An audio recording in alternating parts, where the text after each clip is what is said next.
Hey out there, rock and rollers. Welcome to the 82nd edition of the Ugly American Werewolf in London Rock Podcast, recorded here in central London, just off historic Abbey Road, where you're following the adventures of an American expat who loves rock and roll and misses his record collection in America more than his friends and family.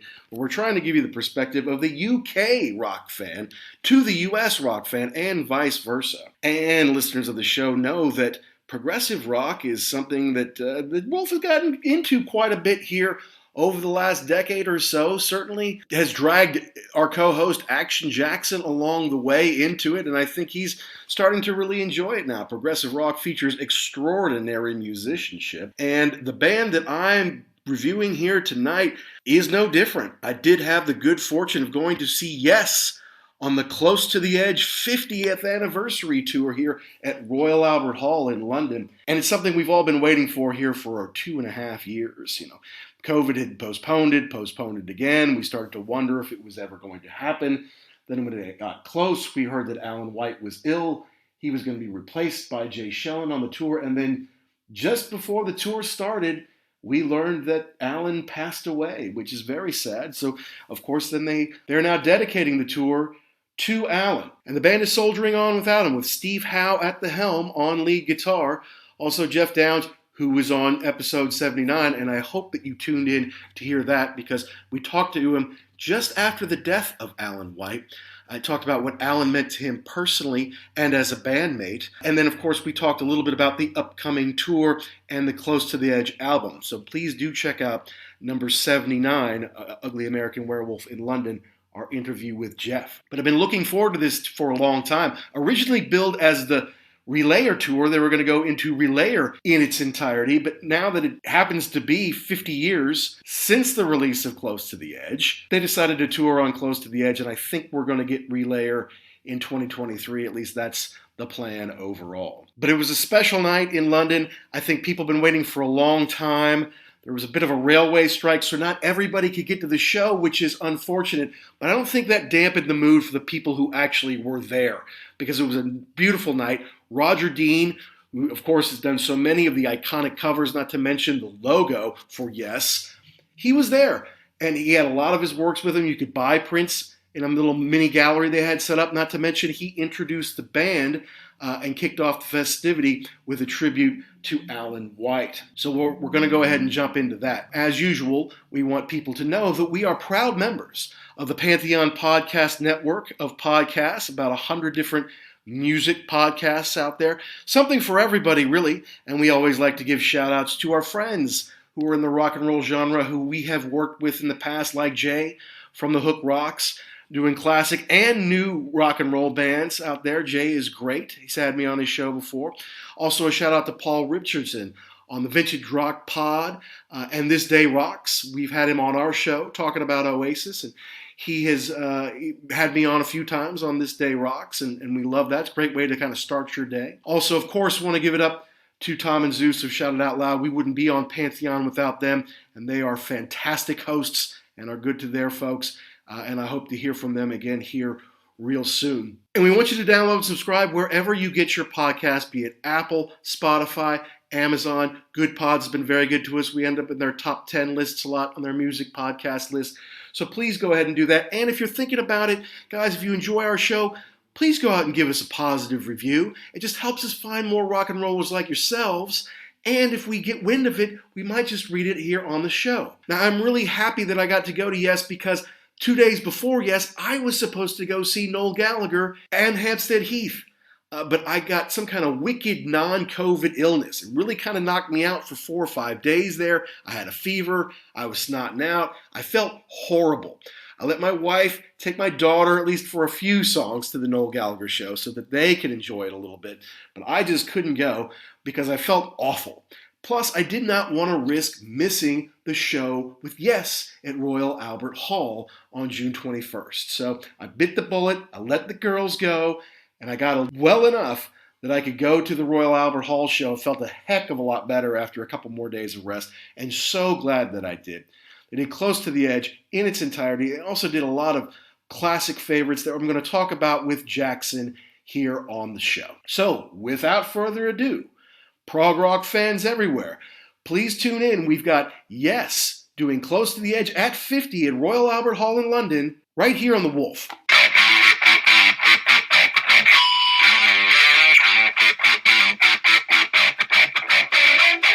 Yes, at Royal Albert Hall, live after, 2.5 years, 3 years, something that we've all been waiting for. And a change in material, too. This was supposed to be the relayer. Well, that's right. When I bought it, when I and every other Yes fan who bought these tickets years ago, they were going to be doing Relayer in its entirety, the 1974 classic featuring Gates of Delirium, which they had been playing in recent years.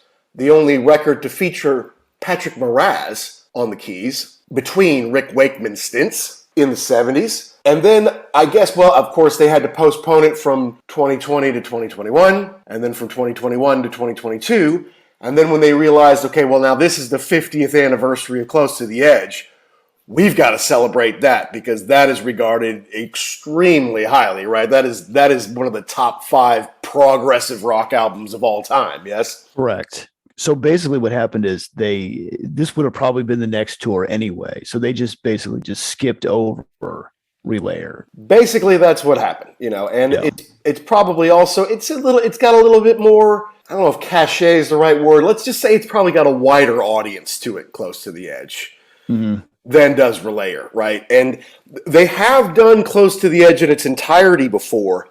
However, I think A, they did it along with another album, and B, they did it backwards. They did Siberian Khatru, and then And You and I, and then Close to the Edge. All right. For whatever reason. Yeah, okay. I mean, you can do whatever you want, but okay. Yeah. So seeing this tour, it may not technically be the first time you saw Close to the Edge in its entirety, but it's the first time to see it like in order, like the way you may have heard it on the record. So they switched that up, and I do believe that next year they're going to come back in 2023 to visit Relayer. At least that's the plan as I understand it. Okay, so you're back at Royal Albert Hall. Yes, and I was one of the fortunate ones because you see what you may not be hearing over there in America is right now there's a bit of a railway strike going on in Greater England. And I think that yesterday, and we're recording this on June 22nd, the show at Royal Albert Hall was June 21st, and about midway through this small tour of the UK that they're doing here. And so getting great reviews on the show so far, places like Nottingham and Glasgow, and a few places they've already hit. But then all of a sudden there's this rail strike. So a lot of people who are maybe coming in from other spots can't come anymore, at least not very easily. So when I got in there were some empty seats and some very nice seats that I have a feeling people couldn't make just because they couldn't get here for one reason or another, which is really too bad. Yeah, that's it's the world you live in, but that does that does stink because I know there are some pretty high profile areas that are maybe an hour or two. I know some guys that live in London, they live about an hour south. And I can imagine that, if the trains weren't running, you weren't going to just get in your car. Like, that's just it. Maybe you don't even have a car. Right. Yeah. To come to the show. Exactly. And if you live pretty far away, like what if you're in the Midlands and you wanted to come down where you're not going to drive 7 hours or something crazy like that to come down. So, it's kind of a bummer, and my wife works from home. Yesterday, she can walk to the office if she wants to, but she's like, what's the point? No one else can make it in. The trains aren't running. I'm not going to sit in the office by myself. I might as well stay here, So that was that, but it was a beautiful summer day. The streets were packed with buses and cabs because there were no trains running, so it took me a little while to get down there. But a beautiful day, and I get into Royal Albert Hall. This is my third time in the last, 6 or 7 weeks, whatever it's been, that I've ever been to the Royal Albert Hall. And I get in there, and of course there's merch tents, and you can see I picked up my my Close to the Edge 50th tie-dye shirt here, and a beautiful tour program here, which has all sorts of amazing pictures and stories in it. I want to give a shout out to the Gottlieb brothers who did an interview with Roger Dean in this program here. They've been following us on Twitter for a bit here, and obviously they're big Yes fans, but they they did the interview that's in there, and it's really good. So all credit to them, because there was a bit of a gallery there of Roger Dean's work where you could buy prints. And they weren't necessarily prints of the albums, they were prints of the artwork. Mm-hmm. So if you wanted to just get the Dragon with the Pearl on the Asia album, or you just wanted to get, the snake with like the bridge of the Relayer album, or whichever one it was, it wouldn't necessarily look like an album cover. It just looks like a work of art, which is what they are. Yeah, I saw the pictures that you posted, and those did look absolutely amazing. And I think that would be kind of cool to have that. I mean, if you don't, it'd be the Asia Dragon, you either know or you don't, and you can have it on your wall, and people that know will be excited, and people that don't will think it's just a really excellent drawing. Cool dragon print, right? Yeah, exactly. Absolutely. And some of them were pretty pricey. Some of them were bigger. Some of them might have been signed. So obviously you're going to pay more for those. But I mean, like the dragon print was only like 145 quid, which is like maybe $200 or something like that. I'm like, I'd certainly pay for that. That was really nice. So, it was cool to see that. He has a gallery, Trading Boundaries, which is down in Sussex, which is a good 2.5 hours south of London, where you can go and see his prints. You can even buy the originals if you got the bank. Wow. But I would say that I don't. But then you can get prints and stuff, and you can see it all together there. I think maybe his daughter has an exhibit there as well. So it was cool to have kind of a celebration of all of everything that has to do with Yes, basically, right? Not just the music, but obviously Roger Dean's art, which is fairly synonymous with them. Yeah, and that's the part of the whole experience too. I was trying to tell my wife, and she couldn't have cared less. But The whole thing about how when you look at the record, the cover, especially for Yes, was such a big part of the whole experience. The stuff that you would want to put up on a wall somewhere to look at and appreciate. The Asian Dragon is cool. We talked about Close to the Edge being like, interesting that you would put that much work into a green cover, but a lot of the stuff is very intricate. And you could spend a lot of time just looking at all of the things, because you got the main, whatever it is, piece, and then there's all stuff going on in the corners and in the background. There's a lot to just take in on these pictures. There really is, and then obviously we're big Asia fans, as we've been over many times, and he was key with them. He also did some great stuff for like Uriah Heep. He's done some stuff for Steve Hackett. Osa Bisa was some big with the flying elephants that was pretty amazing. So I mean, he's done amazing stuff over the years. Some of his architecture is really cool. And he got to come in and introduce the band. Oh, nice.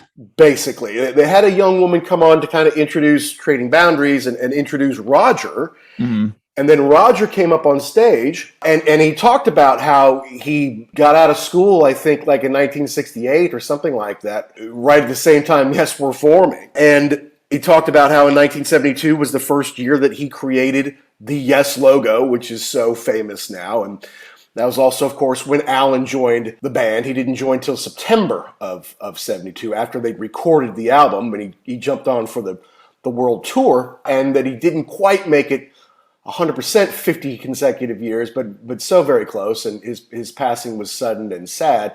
And so they did a little bit of a tribute to Alan after that, showing some pictures over the years with some music and things like that. And then they did Firebird Suite, the Stravinsky song, which they've walked out to for years. And then one by one, they'd show Steve Howe's picture, and he walks out. And they show Jeff Downes, and he walks out, And who did they do next? I think it was John Davidson after that, then Billy Sherwood, and then Jay Schellen, who is played with them for years now and is an old friend of Billy Sherwood's, because Alan has needed a little help on occasion in recent years, and so sometimes they would all play together, and sometimes Jay would kind of take over in spots. But they came right out and they got right to it, and it was a really special night. It was great to be in Royal Albert Hall last night with so many like-minded people.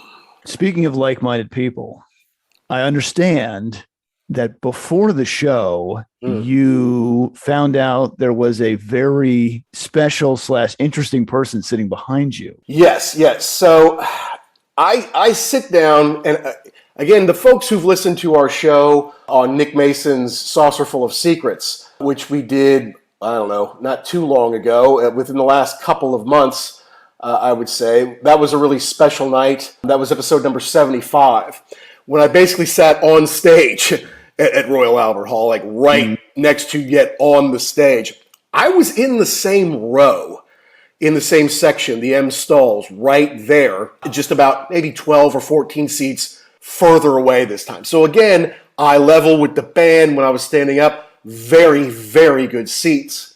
And those seats swivel. They kind of point towards the center as if you were going to like watch the circus in the round or something like that. But then they swivel so you can face the stage. An American woman comes and sits behind me. And she's like, oh, hey, these seats swivel. You know, I didn't realize. And I kind of told the story about when I was watching Nick Mason, how I was so cool that I could do that. So she seemed nice enough. And so then some other English guys come and sit down next to her, and they kind of start talking like, didn't I see you on Cruise to the Edge? Or, you know, I've been to the Cruise to the Edge, which is something that Yes tends to do every year. And they got to talking, and then eventually said, well, John Wetton was my husband. And I spun around. You know, I spun around. I go, oh, my God, you're Lisa. And she goes, oh, yes. And I'm like, wow, it is very nice to meet you.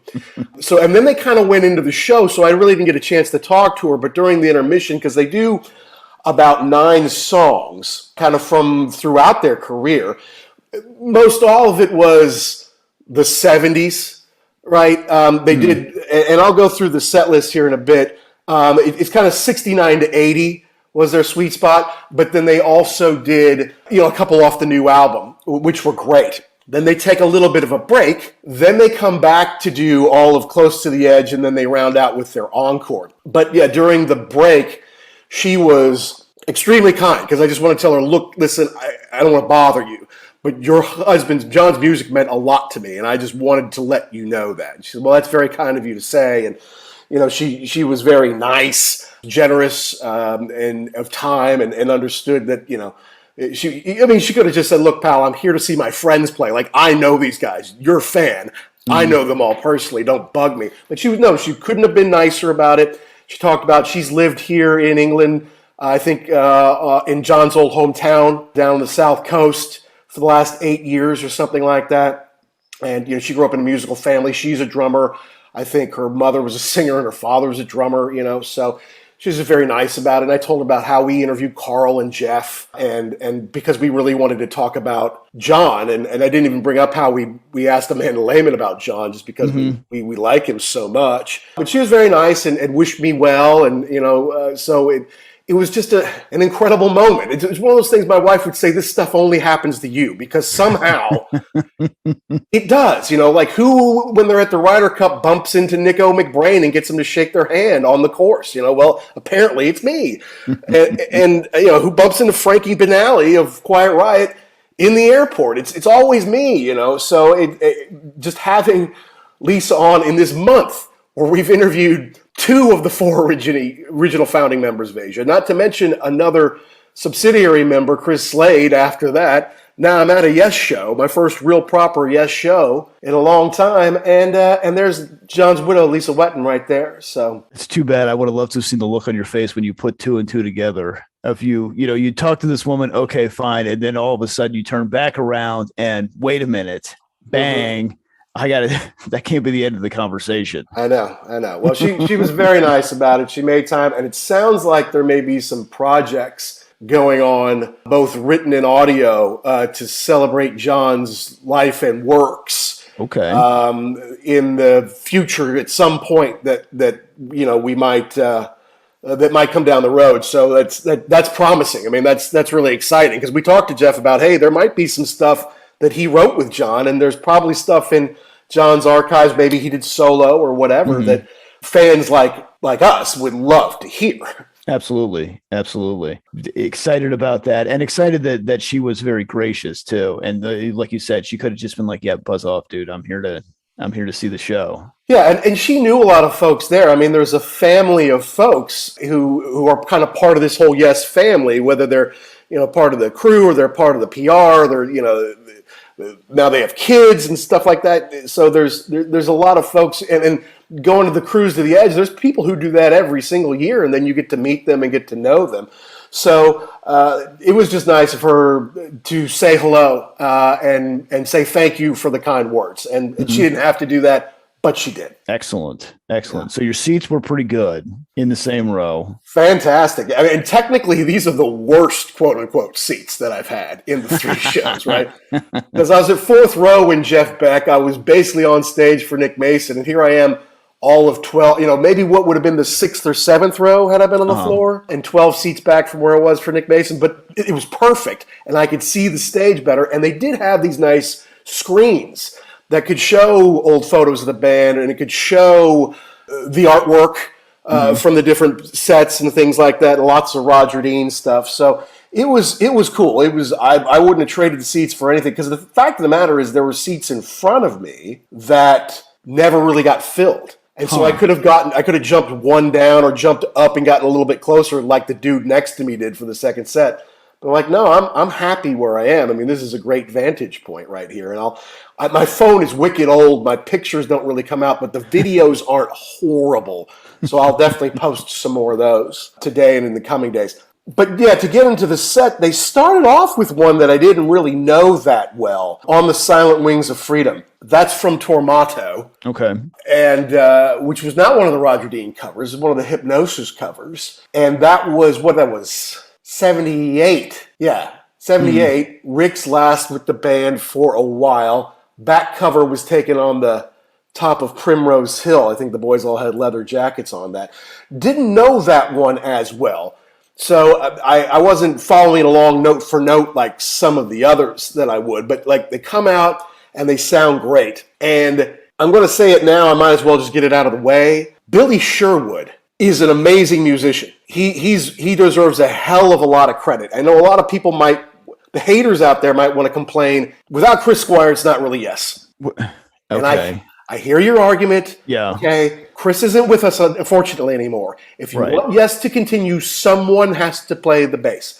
And this is Billy, who's been in their orbit more than 30 years. Okay. And he's toured with them in kind of a capacity of like additional keyboardist, guitarist before. He's been like co-producer, engineer on a lot of their stuff. So he's written his own songs, produced and written a lot of albums. So he's an amazing musician. And to go up there and play Chris's stuff so well, which is lead bass and so intricate, they were all great. And of course, I'm there to see Jeff and Steve primarily, but Billy knocked me out. He was awesome. That's a tough thing to take on. I mean, like you said, either you have him or you have nothing, because Chris is no longer with us. But yeah, to go out there and play that part that is so intricate, or parts that are so intricate.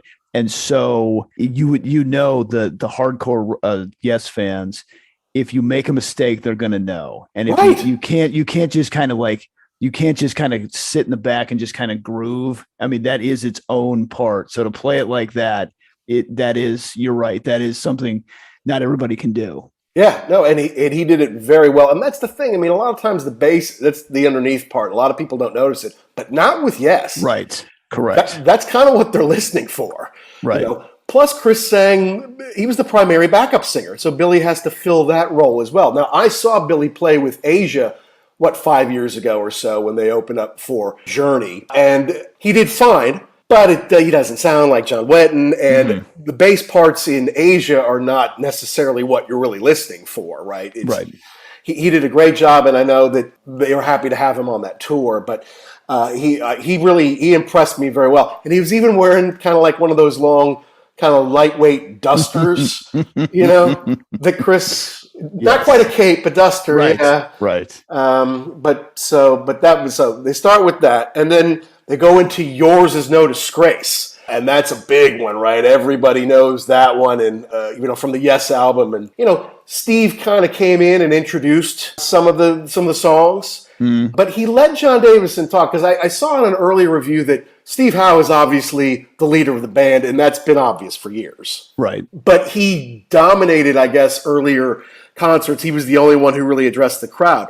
Whereas John Davidson did get to say a few things between songs and talk about how proud he was to be in the band, because this marks kind of the 10th anniversary of him being the singer, which is kind of, it's good for him. Again, those who want to complain that John Anderson isn't in the band, because I saw that John Anderson is going to do some kind of 50th anniversary tour for Close to the Edge on his own.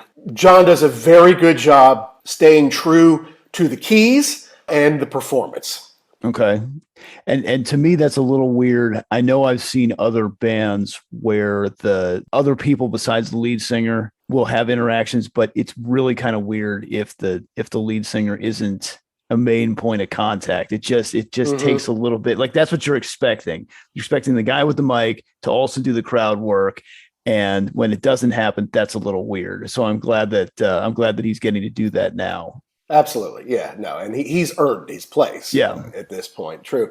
Interesting note about John Davison. He is American. He grew up in, I think, Southern California. Growing up, one of his best friends, and I guess his nickname is Wano Davison. All right. The guy who gave him that name is Taylor Hawkins. Oh. Because they were best buddies growing up. And then they grew up and obviously became huge musicians in their own right. And I guess at some point, the Foo Fighters were on tour and John went to one of their shows and he came up and sang Tom Sawyer with them. I'll have to look for that. My that would be God. That sounds cool. Well, where is that? Can we find that on YouTube? We got to find that, man. That's really big time, Yeah. So just crazy how talented people just kind of find each other over time. Yeah. And it's interesting too, how two guys can be, it's not like they were in the band together. They independently had these musical careers. And unfortunately, everyone knows the passing of Taylor Hawkins. That's tragic. And I think they're having one or two big concerts for him coming up pretty soon to celebrate his life. September 3rd at Wembley, and I think there's one the 27th of September in LA, maybe. I'm not 100% sure, but it's star-studded affair. I mean, we were talking about like the surviving members of Rush, the surviving members of Queen. I mean, like big time talent. Yeah, and actually, I guess Taylor had gotten to know Chris Squire. They gotten to be buddies, and he had always told him, look, if you ever need a replacement, which eventually they did for Benoit Davies, like, I've got just the guy. Huh. And that's kind of how John got into the band. So that's pretty cool. Yeah. Hi, this is Jeff Downs. You're listening to The Ugly American Werewolf. Now, going to the third one, Steve did introduce that. He's like, before I joined, he's like, okay, Yours Is No Disgrace was the Yes album. That's when I came in. Before me, there was a guy named Peter Banks, very talented guitar player. And so we're going to do one off Time Award now. And that's No Opportunity Necessary, No Experience Needed, which is a Richie Havens cover. Mm-hmm. And we all know what Richie Havens' claim to fame is, don't we, Jackson? Of course. But before we get into that, I wanted to ask you, because this just occurred to me. How do you feel about them interviewing not interviewing, but introducing the songs? Oh, I like that. Especially if there's a story behind it, or if there's a reason they're going to do that. I actually enjoy that because for the super duper Yes fan, they're going to know it on the first two notes or whatever. But when you've got a band like Yes that's made 20 records over 50 plus years or whatever it's been, it's more than that. Yeah, I mean, it's good to know the song and maybe why they're picking that. Well, what's your feeling on that? I kind of like it too, because there's sometimes where it takes me a minute sometimes, and it's like, okay, well, now I know what the thing is, and so I don't mind it. I think it's kind of cool, and I like it because it gives you a little more time to get into the song, and maybe if you don't know it, you can say, or you're not super familiar with it, you can kind of get it into your mind real quick before they get into playing it. Because there are some stuff, and like you said, there in every band that it plays, there's stuff that I know that I'm going to see. There's stuff I know, and then there's stuff that, okay, yeah, I do remember this, but it takes me a minute, so I don't mind that at all. No, I'm totally down with that. Totally cool with that, and they did it really well. And then they go into a song called "Does It Really Happen," which is off Drama. And I'm bad with song names unless I really know it, or it's like in the chorus, basically. Like I know what Paradise City is because they say it 500 times, right? But I don't really necessarily know it. And I'm really glad they did something off Drama, because my favorite, I like Into the Lens off drama. My favorite is Tempest Fugit. I just think that is quintessential Yes. And I think the drama album has aged extremely well. Like when it came out, there was a little bit of pushback, like, hey, there's no John Anderson on here. Hey, this isn't Rick Wakeman. And it didn't do super well commercially, even though I think they sold out a week at Madison Square Garden for it back in 1980 or whatever it was. And I think over time, it has really been, embraced by the super hardcore Yes fans as a real classic. And so no Tempest Fugit, a little bit of a bummer, but does it really happen? Yeah, that's great because, look, the fact of the matter is now, the band lineup, now that Alan has just passed away, getting more than 20% of the band that played on that album is tough. Yeah. Right? Because Jay's never really played on anything. Billy's only played recently. John Davidson's only played recently. So it's like Jeff and Steve, 40% of drama. Well, that's good, and played it very well. It's not one that I knew as well as some of the others on the album, but it's really good. Okay. Yeah. And it's, I don't know. I don't know what to say on that. I really don't, because they're not replacing people because they're upset with them. They're just not with us anymore. And I know the John Anderson thing can go either way, but it's that, can we take what you've got left and make something out of it that you'd want to listen to? And the answer is yes. The answer is yes. It is something. that is the tough part these days. And then it goes to, like you said with John Anderson, he can sing, but he can't get to the same key anymore. And not on all the songs. Yeah. He's already doing a falsetto. So yeah, it's a little tough. Yeah. And then wasn't there a whole thing with Steve Howe for a while about how he would not change the key? Yeah, that's basically, he's like, no, it's got to sound this way. Everything else has to sound the same way around it. So I'm not tuning down. Right. Which is why you have a singer who's, 20 years younger or whatever. Mm-hmm. Who can hit those notes. Well, speaking of Steve, then he introduces the band. He introduces Jeff and John and Billy and Jay. And then I think it was Billy who then, or maybe it was John who introduces Steve. So then he sits down and does Clap, which we've seen him play in Asia. He does that quite a bit, but he sits down acoustically and just jams that out. And everybody else walks off stage. They get a little quick break, refreshment, whatever, while Steve kind of has his moment. He does that, and then they come back out and do Wondrous Stories, which is a beautiful, beautiful song from the Going for the One album. Again, that kind of second period of Rick Wakeman in the 70s. And I always thought John Anderson really delivered it really well. And that's when I gave John Davidson a little credit here, because I thought he not only played the acoustic guitar, but he sang it really spot on. I thought he did a very good job on Wondrous Stories. Excellent. Because it's a pretty song, and if you botch that, it's like, well, dude, come on, Well, and then it goes into the whole thing of especially bands that are older now. It's more like they've gotten to the point where they understand why they're there. And I don't know if Yes ever had this problem, but there have been problems in the past with bands who were, hey, you're just here. You should be happy that I'm here. And you know what? If I'm not 100%, well, last night was a little rough. Now everybody's like, we understand that people are here to see the performance. Mm-hmm. Everybody has to be 100% spot on. There is no more, craziness behind the stage. It's just everybody's here. Everybody's 100%. Let's play the best show that we can put on tonight. And they did. It was a great night. Everyone was very into it, very respectful of it. And I think everyone's so starved to finally see. Waiting 3 years, 2.5 years, whatever it's been. They went ahead and put out a new album in the middle of it just because they could, right? Basically. And speaking of which, they seg right into a couple of new songs from The Quest, which Steve introduced. And they started with The Ice Bridge, their first single.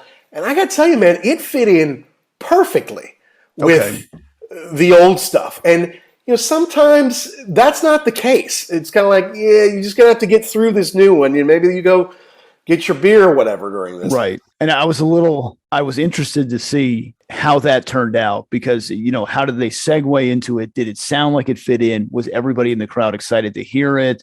Or was it kind of like, hurry up, this is not why we're here? So it's good or refreshing to me to hear that it fit in well and everybody was excited. Because you're right, I can't imagine anything worse as a performer than you put this new music out and then it's just crickets when it's time to play that. I know, but and we talked to Jeff about this in our interview. He's like, you've got to move forward, Right. The thing is, though, I mean, their previous album was at Fly From Here, I think.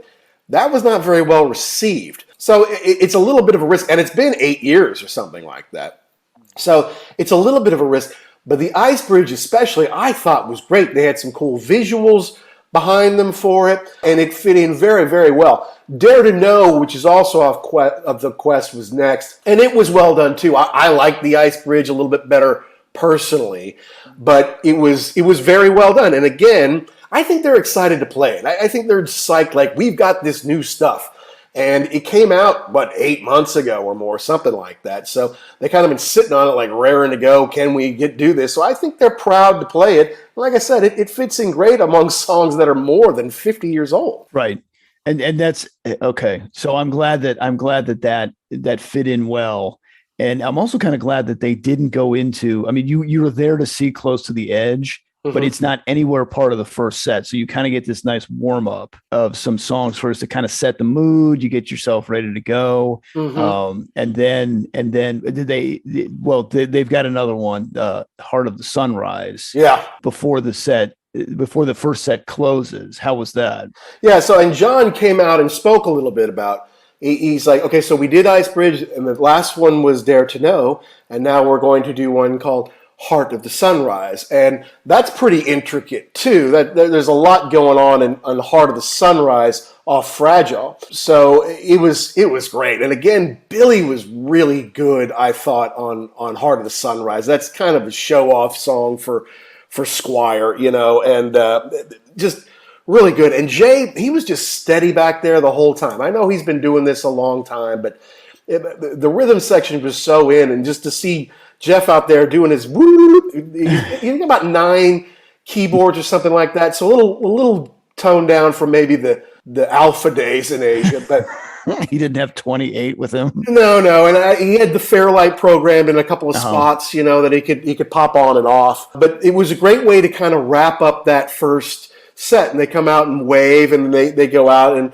They took a bit of a break. I mean, I bet it was a good 25 minutes or so, maybe a little more. Okay, so that's nice too, because you've got some time to maybe, like you say, get a beer, relax, and then have them come back and do. It's more like an intermission. Yeah, like the old, well, not old, but the if you're seeing a play or something, they have a little intermission. They click the lights up and down, and now it's time to come back.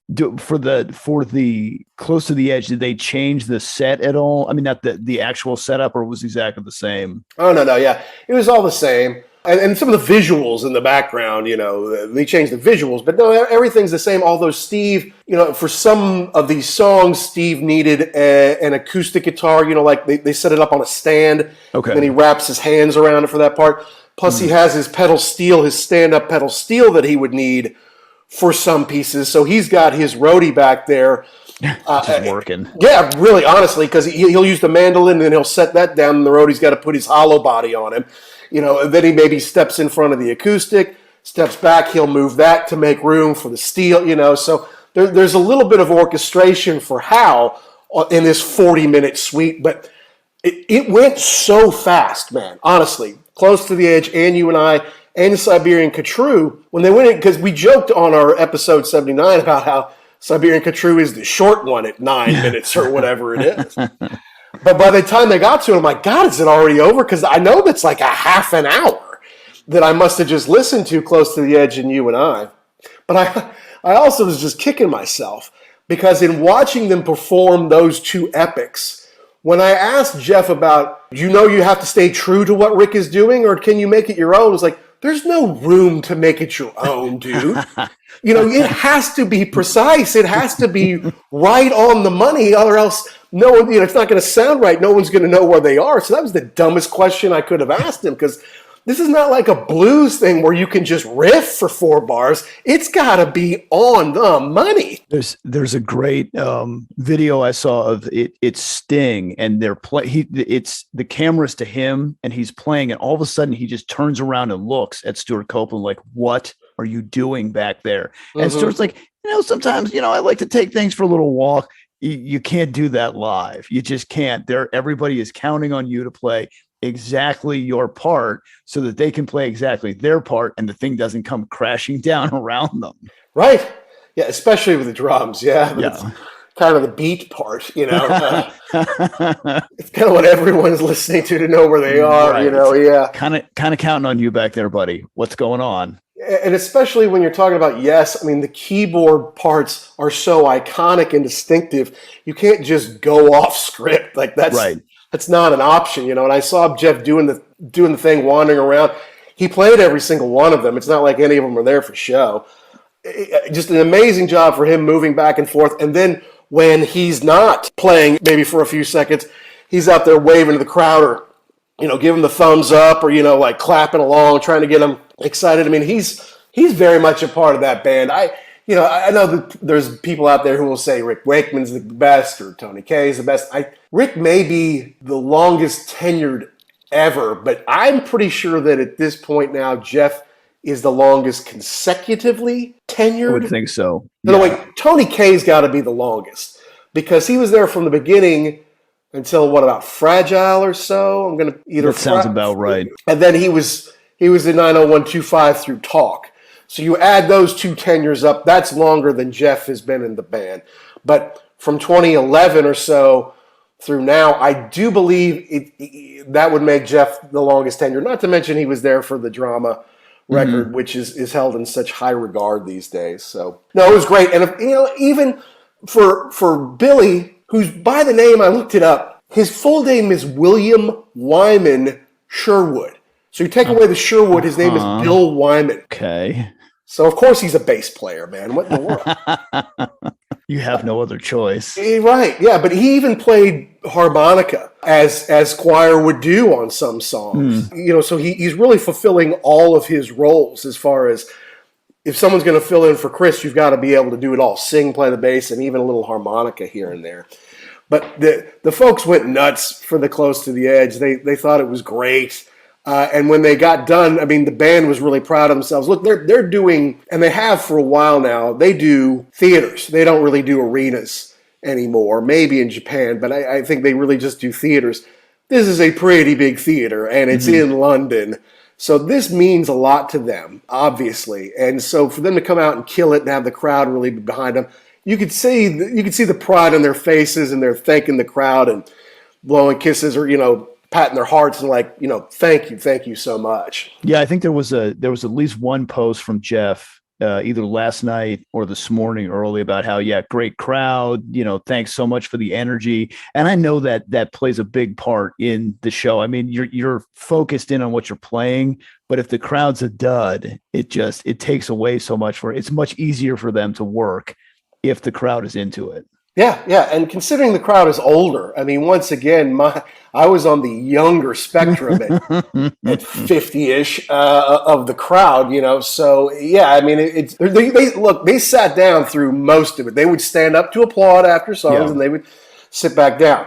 However, after they wrap Close to the Edge, they bow, they walk off. They're coming back. They come back and do Roundabout. All right. Okay. They're not sitting down for Roundabout. Okay? They're going crazy, especially once they get to the end. People are standing up and cheering and freaking out, and they went nuts for that. Even the band could feel it. It's like, oh, here we go. Yeah, now we got a little something going here. You got a little vibe going, so you can pick it up a bit. So that was the whole night was a highlight. I don't want to say the one huge hit was the best part because I'm not sure. Crowd wise, maybe it was as far as their interaction, but it was just cool that the very reserved older English crowd at the end of the night they were going nuts. They were so happy to hear that song and to have their heroes kick ass on it. That was cool. Well, I like the fact that overall they kind of pick through a lot of the catalog. They didn't just focus on one album or one area of it. So I like that. It just shows you the kind of the depth of the catalog that Yes has to play. That's right. Yeah, no, that's absolutely true. And it was fun and it all sounded great. Now, for the haters out there, no, there was nothing from the 80s. There was nothing from 90125.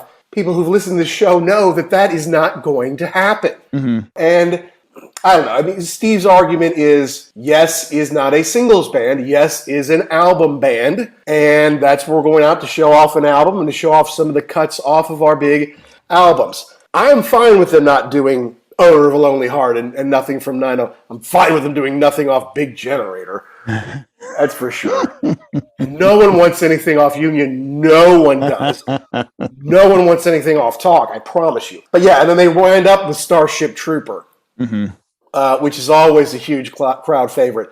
I'll admit I left before the end of that because with a railway strike, I'm like, I'm not waiting for a cab for 2 hours. You'd still be waiting for a cab. Yeah, exactly. It's like, and I've seen them do Starship Trooper, so I'm like, you know what? Thank you. It was an amazing night. It was beautiful. I got my souvenirs. I got my pictures and my videos. I got to meet Lisa Wetton. I'm out of here. And I walked right out and I grabbed one. And I was in my house before most people were out of the building in St. John's Wood. So I think I made the right call. I think you're right because, like you said, especially with the railway strike, that was going to be a big pain. But back to what you're talking about with 90125, if you're there to see them play Close to the Edge in its entirety, you don't really care about that. That's not the Yes that you're looking for. Exactly. You want to hear newer stuff? They played stuff from the Quest, and the Quest is good. You know, it's solid. Yes, and you want to see Close to the Edge because that's the big prog super one. It's the 50th anniversary. You got to see Roger Dean talk a little bit about the artwork and stuff. Yeah, you know, it was honestly, it was a magical night. Now take meeting one of my heroes, you know, his wife out of it. Still, I thought it was really special. I had fantastic seats once again. They were right on. They played an amazing night. I knew the material very well, and they played it superbly. And they were just, you could tell they were in a good mood. They were happy to be there. It's not like, okay, yeah, we had one last night, we got another one tomorrow night. No, this was a big night for them. You could tell. Well, that's excellent. I'm trying to think of when I saw a bad performance, but I'm sure there's been one or two in my history. There's just nothing worse than that. There's nothing worse than, for whatever reason, the band's off, they're tired, or they're just not feeling it, or the crowd is just not. Don't want to be there because you bought tickets, but for whatever reason, it's just not gelling. That really upsets me. So I'm glad that everything was firing on all cylinders, and that everybody was having a good time, the band and the crowd. Yeah, and you know, we're not New York critics. We're not looking to tear somebody down. If we go see somebody, we want them to be good. And if you go in with that attitude, this is going to be fun. This is going to be, you know, that'll probably affect the way you see the show or the way you regard the show. At least I think so. And I wanted it to be good. And I was not disappointed. You know, it was a fun night out. It was a beautiful night in London. And, you know, it may be my last show at Royal Albert Hall for a while anyway. And I'm proud to have been there. It was a lot of fun. I got to say a very special thanks to Sharon Chevin of Publicity Connection, who was their publicist, who, you know, hooked us up with Jeff on the show. She's been good to our show, and we think she would be an amazing guest. Absolutely. Yeah. I've understand that she's also worked with some artists who we'd be very interested in talking to her about. No, yeah. She's currently Steve Hackett's publicist, and she knows Steve and Joe pretty well, but she worked with Alice Cooper back in the day, and she worked with your personal favorites, Billy and Ian of the Cult. Yeah, that she might regret coming on to talk about that, because this can't go on for 3 days. Okay, but let me ask you, in 1987. I don't remember. What's wrong with you? Why are you even asking that?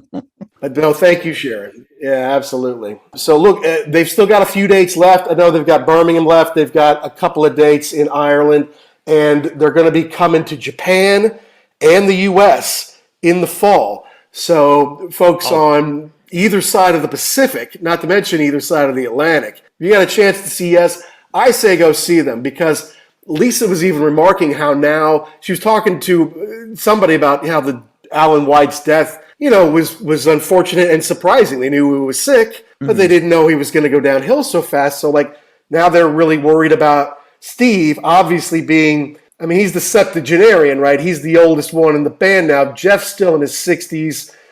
Jay's in his 60s, John and Billy are in their 50s. So I know that Steve takes very good care of himself. He's been a vegetarian for 50 plus years or whatever. He doesn't drink or do drugs or all of that kind of stuff.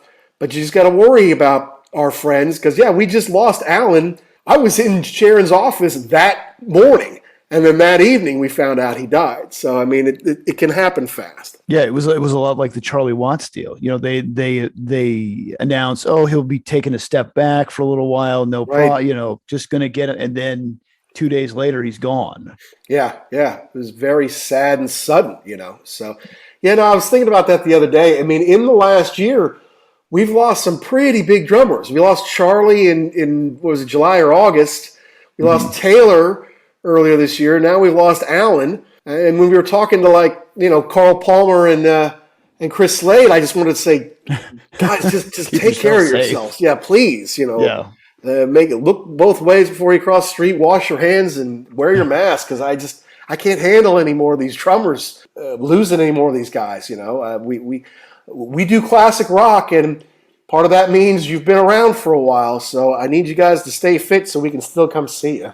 Absolutely. And speaking of that, I am excited about them announcing dates on in the United States about where they'll play and getting a chance to see them. Yeah, you do. I mean, I think they're excited. They haven't been to the U.S. in I think 4 years. It's at least 3, but it may be 4. And of course, Carl Palmer told us that he and Jeff were going to be touring Asia in August, or at least that's the plan. So, folks in America, you will get a chance to see some of your favorite prog heroes, Jeff and Carl and the guys in Yes in Asia here, hopefully very soon. Mm-hmm.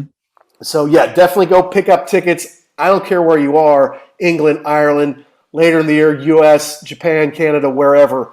Go see Yes. This is a special tour with fantastic visuals. You're going to have a good time. Excellent.